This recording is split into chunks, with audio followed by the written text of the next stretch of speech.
oli ku BOCAT TV. Leero enkya ne luli BOCAT TV.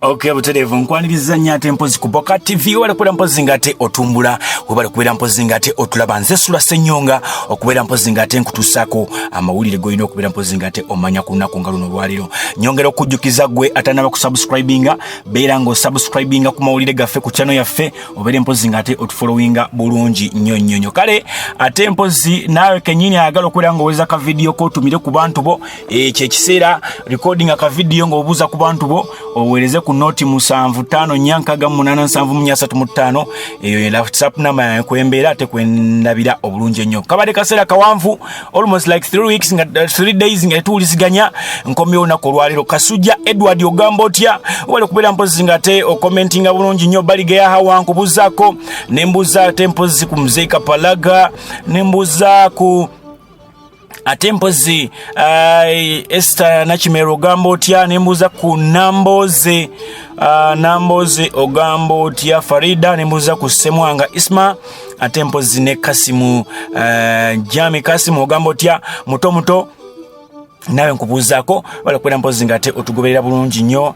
Namats Angel we bali kubeera nga otufollowinga. Sarashi ogamba otya abalala bangi nnyo abatubeera kompozi nga batugoberera. Kale olunaku olwaleero ngenda kubeera mpozi nga nkuwa ku bintu bino ebijjanga ebirooto. Oluusi weegenderezanga nnyo characters ze bakuwa mu kuzannya mu abaana bakyali mu primary, secondary, university. Weegendereranga nnyo characters ze bakuwa oluusi oluwandiikanga nga Allah ayisemu abo abantu bakutuuseeko obubaka. Olunaku olwaleero ngenda kwogera ku mwami Kyagulanyi. Ekyokubeera nti yayagala obukulembeze tekitandise wano Kyaddondo. Walaba bwe yali akola omuzannyo ng'akyali Makerere baguyita marriage of Anans ndowooza bwe gutyo kiri awo kuliko ekigamba marriage of Ana oyo walaba nti era yali alina ekiwayi kyakulembera. Kyagulanyi alina firimu Jeyazanya ngenda kuterayo ka video ke ng'omusajja omukulu avaayo amwegayira ng'amugamba oli fit okukulembera abavubuka abo, okubakulira, okubalabirira, okubawa light n'okubatuusa mu nsi ensuubize. Bino byali mu firimu. Bino bye ngenda okulaga olwaleero byali mu firimu nga Kyagulanyi azannyako bizannyi. Yasooka n'abizannyako mu muzannyiri ng'akyali ku university 2019. Eno firimu ye eri current wano ya 2010. Owantegeera omusajja omukulu ng'amugamba you are fit to lead this youth. Olunaku olwaleero tulabye nti Kyagulanyi abavubuka bangi nnyo ba-inspirinze okujja mu buyinza, okujja okwesimbawo ku bifo by'obuvunaanyizibwa. Edda nga tumanyi ebifo ebisinga bya NRM. Nze by the way kino kankikugambe ndi musajja mukulu naye okulonda kw'abavubuka bulijjo mbadde nga mmanyi nti balonda bukiiko bwa NRM. Ku mulembe gwa Kyagulanyi wenkitegeeredde nti balinga balonda bukiiko bwa bavubuka mu Uganda yonna kuva mu bibiina byonna NRM, FDC, DP na wanawa n'ensose biwulira ku mulembe gwa NUP. Kitegeeza Kyagulanyi inspirinze abantu bangi nnyo. Mwegendereze nnyo. Bakansala bazze bangi nnyo ku bifo, abavubuka bazze bangi ku bifo ebyenjawulo, abato obwa MP babuzeeko bungi nnyo, obwa president babuzeeko bungi nnyo. Kyagulanyi aba inspirinze. Kitegeeza ekirooto kiri kitandise okutuukirira bwe katali girya byazazanyako mu firimu byandifuuka ebituufu. Kankutereyo ka video kano okalabe. Don't understand. You see, statistically, Yes. the youth form the biggest percentage of our country's population.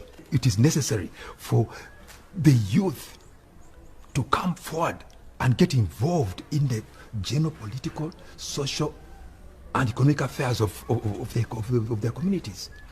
Issues that concern the youth can best be understood by the youth. Yes. In the same light, they can best be addressed by the youth. Therefore, it is up to us, the elders, to step aside and call upon you, the youth, to come forward and get more involved and demand for what is rightly yours. Well, To be honest, sir, me and politics, we don't mix so much. From the way I saw you handling that situation, Yeah. I think you're the best person that can lead your fellow youth to demand and know how the communities are being run. Okay, maybe we can try it out. You know, we have a small savings group where I work from.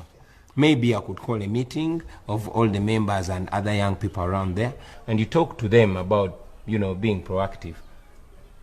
Okay, but I still insist. You are the best person to lead the youth. Just think about it.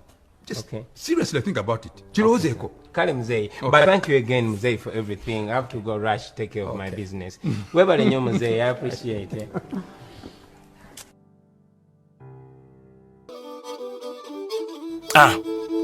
Mu comment yo njagala onteerewo byandituukirira oba tebirituukirira. Ngambye mu comment yo njagala onteerewo byandituukirira oba tebirituukirira. Naye nze nkuwadde engeri gy'azaatambulamu kuva university bwe tugenda mu bya business abadde successful nnyo.